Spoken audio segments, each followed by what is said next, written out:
Emmanuel Ratier, merci d'être avec nous. Bonjour. Bonjour. Vous rééditez donc Au cœur du pouvoir, le siècle. Je vous avais reçu avant sur un ouvrage qui était un portrait d'Emmanuel Valls, il y a quelques mois, Le vrai visage de Manuel Valls, que vous aviez fait sortir quelques jours après sa nomination au poste de Premier ministre. Il a beaucoup circulé. Avant de découvrir ce nouvel ouvrage, quel constat vous tirez, quel bilan vous tirez de la publication de l'ouvrage de Manuel Valls, Emmanuel Ratier? Donc c'était un petit livre qui se voulait facilement lisible, c'était pas une biographie de 500 pages. Je veux dire, aujourd'hui j'ai de quoi faire 500 pages sur Manuel Valls avec beaucoup de révélations, mais je le ferai sans doute pas, ou j'enrichirai ça si jamais un jour il est candidat à la présidence de la République. Je dirais que c'est à la fois une réussite et un échec, quoi. C'est une réussite parce que j'ai réussi quand même à accroître mon lectorat, la sphère d'audience. J'ai fait un certain nombre de vidéos. La principale maintenant a été vue 1,5 million de fois. Donc c'est quand même une réussite. D'un autre côté, j'ai été brisé par une émission à Canal+, où j'ai fait une réponse, mais évidemment argumentée. Mais si vous voulez, la réponse a été vue, je sais pas, 300 000 fois, alors que l'émission avait dû être faite 3 millions. Donc ça permet de... C'est comme on étouffe tout ça. C'est peut-être 300 000 personnes très attentives et qui sont autant de relais d'influence, et 3 millions qui sont peut-être apathiques. C'est possible. Et je dirais le principal intérêt de ce livre, c'est que il a été obligé, enfin, je ne sais pas qui, mais la notice de Manuel Valls a été entièrement corrigée sur Wikipédia. Il faut savoir que le degré zéro de la culture, enfin le degré minimum de la culture, c'est Wikipédia, sur Internet, enfin, ou ce qu'on trouve de mieux sur Internet, selon les points de vue. Et donc, jusque-là, il était fils de réfugié antifranquiste. Bon, ils ont mis, ça a supprimé, réfugié antifranquiste, ça tient pas la route. Ils ont fini par parler de sa famille, richissime du côté de sa mère, en fait, etc., etc. Donc, ça a permis de corriger tout. Bon, on parle de son passé très, très engagé pro-palestinien, etc. Puis, ça a eu des conséquences aussi auprès de Manuel Valls, puisque Manuel Valls a été quand même... a mis tout en place toute une série de contre-feux. Et il y a un film qui est paru, il y a un documentaire qui est sorti la semaine dernière, qui a été tourné sous la direction de François-Olivier Gisbert, et qui est, même Le Monde et Libération s'en sont étonnés, qui est une géographie flagorneuse, et qui essaye de remonter le mythe Manuel Valls. Le courant dans le même truc. C'est la traduction du livre de sa sœur, ouvrage lamentable d'ailleurs, qui est destiné à faire pleurer dans les chaumières, puisque sa sœur est sidaïque, atteinte de l'hépatite B, ancienne héroïnomane, etc., etc. Je vous passe, est incapable de travailler maintenant. Et puis autre entretien sur une autre télévision, etc. Tout ça, ça se met dans un plan de communication. Manuel Valls n'est pas un homme qui travaille, c'est un communicant, ça n'a rien à voir. Je l'ai dit plusieurs fois à ce micro, à l'époque je ne le savais pas parce qu'il n'était pas encore Premier ministre. Manuel Valls, c'est le Premier ministre qui n'habite pas à Matignon. Il rentre chez lui et il arrive le matin. Chez lui, il quitte entre 8h et 8h15 chez lui, donc il arrive vers 8h30, 9h moins le quart à son travail, et il quitte toujours à 18h. Tous les autres premiers ministres de la 5e République, ils habitaient sur place, ils se levaient à 5h du matin, ils travaillaient jusqu'à minuit. Bon, or, on le voit hyper actif parce que c'est un homme de communication. Mais en réalité, il ne traite aucun dossier. Bon, c'est des choses comme ça que... voilà. Mais il s'est construit une image absolument incroyable, quoi. Donc vous nous avez aidé à voir plus clair sur le personnage, donc les infos étaient en reprise. Vous nous aidez aussi J'expliquais qu'il était ambivalent, quasiment schizophrène, ce qui veut dire en fait tranché à la hache en deux en grec. Bon, et en fait on s'en rend compte, il suffit de le voir. Tout ce que j'ai écrit c'est vérifié en disant qu'il avait un double problème, il avait un double visage en permanence, en train de tout le temps de réécrire, et on le voit en train de parler avec sa main tremblotante, quasi hurlant, avec sa mâchoire déhanchée à la Mussolini, etc. Enfin, c'est vraiment, tout ce que j'ai écrit, c'est vérifié quant à la psychologie du personnage. Qui personnage, j'avais dit, je crois que je l'avais dit à votre micro, personnage extrêmement inquiétant, très dangereux. Alors vous nous aidez à donc voir plus clair sur certains acteurs politiques, médiatiques, des intellectuels dans la revue Fait et Documents ou à travers des ouvrages comme on vient de voir Le vrai visage de Manuel Valls que vous avez sorti il y a quelques mois. Et puis vous vous intéressez aussi au groupe d'influence. Là aussi on retrouve plein d'informations dans votre lettre et vous ressortez beaucoup plus épais, enrichi, Au cœur du pouvoir aux éditions Facta, qui est un ouvrage sur les coulisses du siècle, les acteurs du siècle et les biographies des membres du siècle. Alors, est-ce que vous pouvez nous rappeler aux auditeurs, Emmanuel Ratier, ce qu'est le siècle, quand est-ce qu'il a été créé, avec quel objectif ? En fait, le cercle, c'est le siècle, c'est une centrale d'influence qui fonctionne à l'unique profit de ses membres. Voilà. Si vous voulez, quand vous faites une centrale d'électricité, vous la distribuez à la population. Là, c'est une centrale de pouvoir qui distribue du pouvoir à des gens qui ont déjà du pouvoir, qui en veulent encore plus. C'est-à-dire que personne en dehors des gens du siècle n'en profite. Et ce qui est formidable, c'est que ça fonctionne. Je vais vous donner 2 exemples. Ça fonctionne merveilleusement bien. Parce qu'en général, quand il y a une association, l'association s'écroule à la mort de son fondateur en général. Il y a des luttes intestines, on l'a vu parfois dans certains endroits. Là, c'est pas du tout le cas. Personne n'a pris le dessus sur qui que ce soit. Mais en fait, il se sépare le pouvoir très habilement. C'est ce qui est impressionnant dans votre ouvrage. C'est Bérard Kellin qui le crée au sortir de la Deuxième Guerre mondiale pour rassembler officiellement les élites des différentes activités professionnelles, les différentes générations, les différentes sensibilités politiques. Et puis il décède il y a quelques temps, sa femme prend la suite et puis une autre personne, mais il n'y a pas l'air effectivement. Sa fille prend la suite, le secrétaire général. Bon, voilà. Mais un autre exemple, je l'ai encore revérifié. Là, j'ai rajouté, si vous voulez, c'est une nouvelle édition, tout simplement parce que l'édition précédente, je l'avais publiée, je crois pas, il y a 3 ou 4 ans, et donc j'ai fait tous les nouveaux entrants. Donc ça fait 200 personnes de plus, parce qu'il y a des gens qui partent à la retraite, etc. On est viré quand on a plus de quand on a plus de 65 ans, donc il y a des nouveaux qui rentrent, etc. J'ai repris la pyramide du pouvoir en France, c'est-à-dire que vous avez, enfin c'est un des exemples de pyramide du pouvoir, vous avez les administrateurs de sociétés cotées en bourse. Donc il y a des espèces de cumulards, c'est-à-dire les gens qui vont être administrateurs ou administrateurs associés, c'est un peu complet, de plus de 6 sociétés cotées en bourse. Vous voyez, ou administrateurs, je sais pas, de la SNCF, de Total, de la Poste, de Vivendi, enfin vous voyez, les gars qui sont dans tout le... Bon, voilà, qui touchent des jetons de présence. Bon. Les 10 premiers, les 10 plus gros cumulards de France sont tous membres du siècle.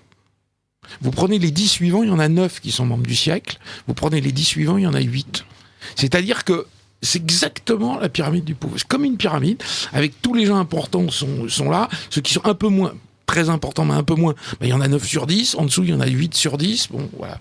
Alors, deux points que vous avez évoqués sur lesquels j'aimerais insister. Premier point, vous avez dit c'est une centrale d'influence. De pouvoir. De pouvoir.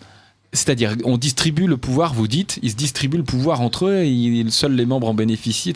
Comment ça se passe concrètement ? C'est-à-dire, comment on se distribue du pouvoir ? C'est extrêmement difficile à décrire puisque je n'en suis pas membre. Ouais. Bon, je connais plusieurs membres, mais qui évidemment seraient terrorisés à l'idée que je révèle leur nom. Et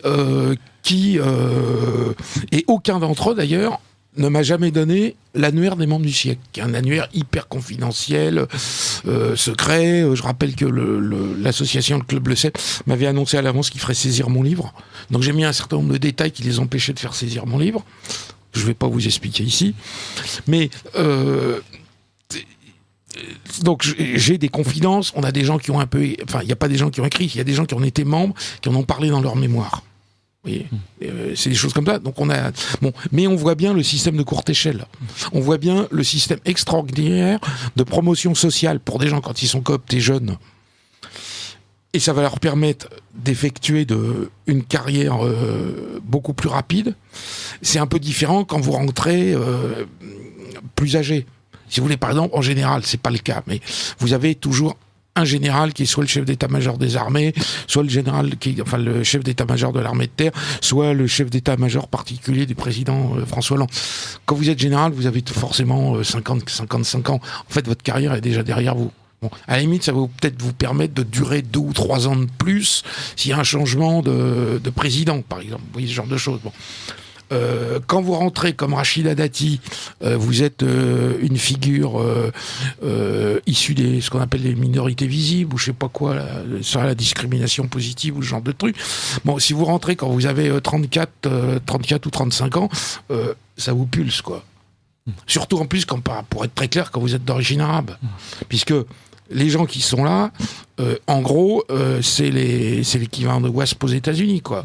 C'est des blancs, pas toujours hétérosexuels, mais enfin, qui ont fait des grandes écoles, qui ont du pouvoir, etc. Non, je dis ça parce qu'il y a Guillaume Pépi, il y avait Richard Descoings, il y avait tous ces gens-là, quoi. Voilà. Mais donc,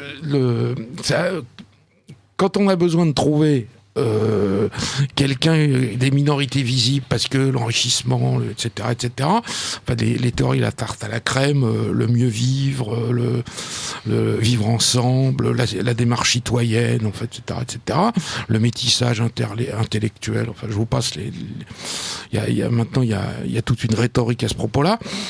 C'est des gens, quand ils sont administrateurs du CAC 40, etc., je pense que ça a beaucoup aidé Rachida Dati parce qu'elle avait été repérée et ça devait être une des rares jeunes femmes assez jolies issues de l'immigration ayant du bagou qui présentent bien et donc tout le monde tombe d'accord pour qu'on la recrute parce que c'est la seule qu'ils connaissent, quoi. Je simplifie mais c'est un peu ça, quoi. Un point que vous avez abordé aussi, c'est le fait qu'il y a quasiment aucune scission. Dans tout groupe humain, on sait que c'est très difficile de tenir une organisation. Là encore vu récemment, vous l'avez évoqué. Là, on est depuis la Deuxième Guerre mondiale, ça a l'air de fonctionner ça parfaitement fonctionne merveilleusement. Il n'y a pas d'élimination parce qu'on n'élimine personne. Mais vous dites après 65 ans, ils doivent partir. Comment oui, on leur dit? C'est-à-dire que non, c'est inscrit dans les statuts. D'accord. Non, mais par exemple, vous êtes viré, par exemple, vous êtes au chômage. Vous retrouvez pas. Bon, il y a beaucoup de gens de la fonction publique, mais il n'y a pas que ça. Si vous êtes au chômage, si vous êtes pris pour les fonctions que vous occupez, pas pour vous-même. Bon, donc si vous perdez votre emploi, vous disparaissez, vous n'êtes plus invité. Ça, c'est dans les statuts. Oui. Vous êtes d'accord. Et ensuite, alors. Et à 65 ans, par exemple, c'est parce qu'on considère. Bon, mais vous avez par exemple des gens comme Bernheim, l'ancien patron un des patrons de la réassurance mondiale, etc., Generali, etc. Il était encore invité quand il avait plus de 80 ans. On fait des statuts très stricts, mais on est très souple dans l'application. Bon, donc en fait, ça permet d'éliminer les gens. Mais si vous voulez, par exemple, Jean-Marie Messier, quand il a organisé quand même la fatigue de Vivendi, ils l'ont gardé. Il s'est reconverti en banquier d'affaires et il est toujours là. Mais il y a quand même une procédure d'admission par cooptation assez complexe. Sûr, ouais. Et puis vous êtes soit admis, soit vous êtes en attente et donc vous pouvez venir. C'est qu'on est testé pendant 1 an. Et puis il y a des gens qui n'ont pas assez d'assiduité. Donc théoriquement, dans les statuts, il est indiqué que vous êtes invité pendant 1 ou 2 ans et qu'après vous devenez membre. Bon. Sarkozy, ça fait 15 ans qu'il est membre, il est toujours invité parce qu'il ne doit pas venir souvent, quoi. Mais on ne va pas le virer quand même parce que c'est intéressant d'avoir Nicolas Sarkozy comme Manuel Valls, comme François Hollande, etc., comme Alain Juppé. Donc, en lisant votre ouvrage, donc Au cœur du pouvoir aux éditions Facta, on a tout simplement à peu près la biographie de toute l'élite détaillée de toute l'élite française ou presque. Non, pas toutes. Il y a des gens qui en font pas partie. Surtout leur capacité, c'est que ils arrivent à soit ils les repèrent dès le début. Donc il n'y a rien de plus qui m'énerve. C'est une des choses qui m'énerve le plus, c'est quand je trouve des gens qui sont membres du GIEC que je n'ai jamais repéré moi. Oui, parce que je suis un peu le spécialiste de la distribution du pouvoir en France, et ça m'énerve vraiment quand je n'ai pas repéré les gens, quoi. Et puis il y a des gens qu'ils n'ont pas forcément repéré, mais qui recrutent. Par exemple, il y a 1 an, ils ont pris Macron, quoi. Vous voyez, Emmanuel Macron, qui à mon avis sera très bientôt, enfin d'ici peu, au conseil d'administration, quoi. Parce qu'il a une grande carrière devant lui, évidemment, ça permet de faciliter les choses, quoi. Je vous donne un autre exemple dont j'ai parlé. Nicole Notos, secrétaire générale de la CFDT, syndicat théoriquement revendicatif, qui dînait 1 fois par mois avec les patrons du CAC 40. Bon, qui a ensuite créé une agence de notation éthique, qui est un truc totalement incompréhensible, quoi. La notation éthique, c'est vendre de l'air au prix du gaz comprimé, quoi. C'est on va juger la parité dans l'entreprise, on va parler de la diversité LGBT, etc. On ne s'intéresse pas au sort des salariés, c'est pour savoir s'ils sont stressés ou s'ils sont exploités ou s'il y a des augmentations de salaire, quoi. Bon, donc elle se crée une agence de notation éthique, ce qui ne veut strictement rien dire. Et elles se retrouvent comme clients, les patrons du CAC 40. Et en plus, quand ils ont eu des problèmes, quand mon livre est sorti, quand il y a eu quelques manifestations organisées par la gauche face au siècle, place de la Concorde, ils ont propulsé Nicole Notat présidente. Parce que, pour dire, non, mais nous, on est de gauche. Alors, vous disiez que vous étiez surpris de la présence de certaines personnes que vous n'aviez pas identifiées dans vos travaux. Pour rester sur cette question de la présence un peu surprenante ou l'absence surprenante de certains membres, est-ce qu'il y en a certains, justement, au rebours du parcours, vous dites, mais qu'est-ce qu'il fait là ? Comment l'expliquer ? Vous nous avez dit certains sont là, alors ils n'ont pas de diplôme, mais c'est parce qu'ils incarnent les minorités montantes, Rachida Dati. Est-ce qu'il y en a d'autres que vous avez identifiés ? Je dis, là, je ne comprends pas. Dati, je dirais que c'est à peu près la meilleure des minorités visibles qui en sont membres. Il y a bien pire. Ouais, bien et aussi beaucoup plus brillant. Par exemple, Lionel Zinsou, qui a très très longtemps été le seul noir. Parce que c'est quand même très blanc, très masculin, etc. Bon, c'était quand même le petit-fils d'un président d'un pays africain, banquier, très grand banquier, etc. Vous voyez, donc il y a différents types de profils. Non, ce qu'il y a, c'est que ça correspond à rien dans d'autres pays étrangers.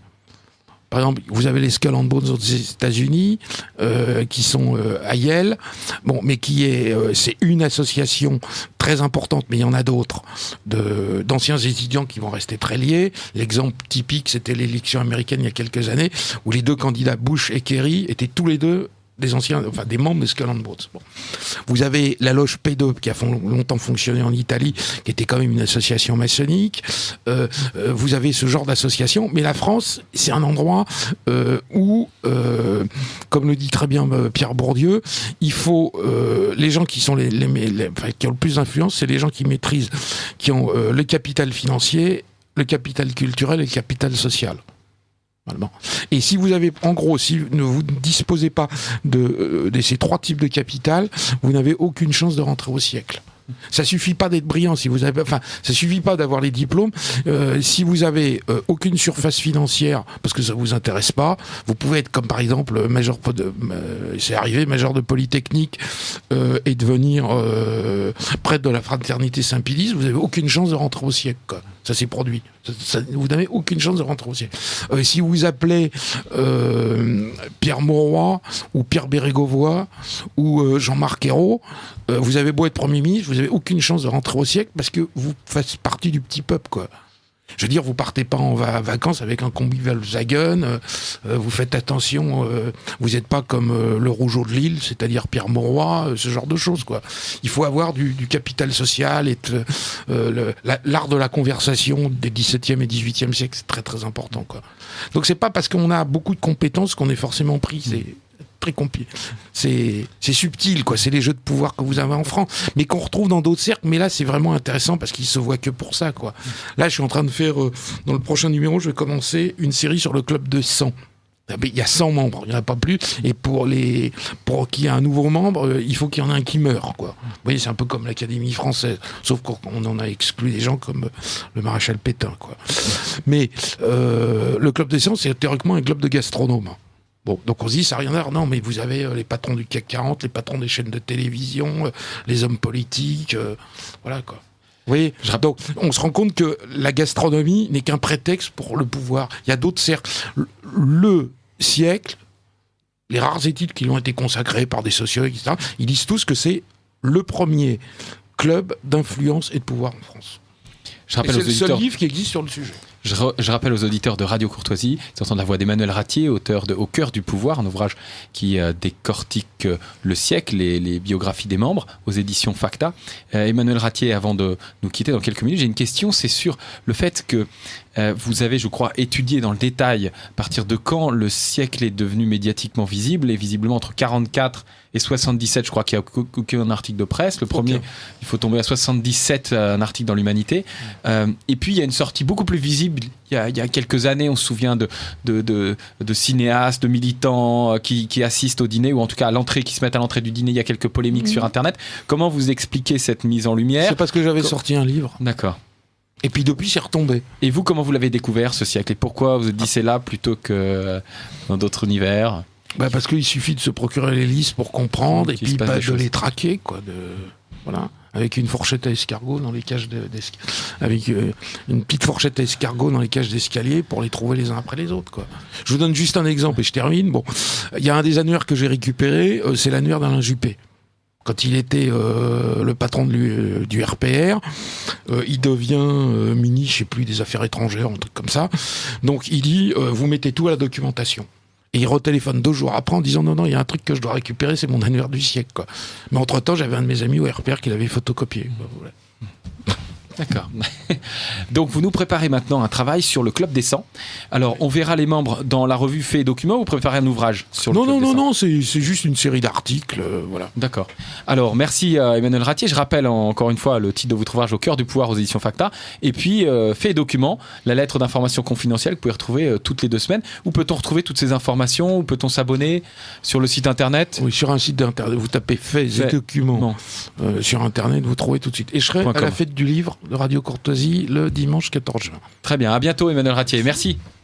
Alors nous poursuivons avec Grégoire Gambier. Grégoire Gambier est le porte-parole de l'Institut Iliade.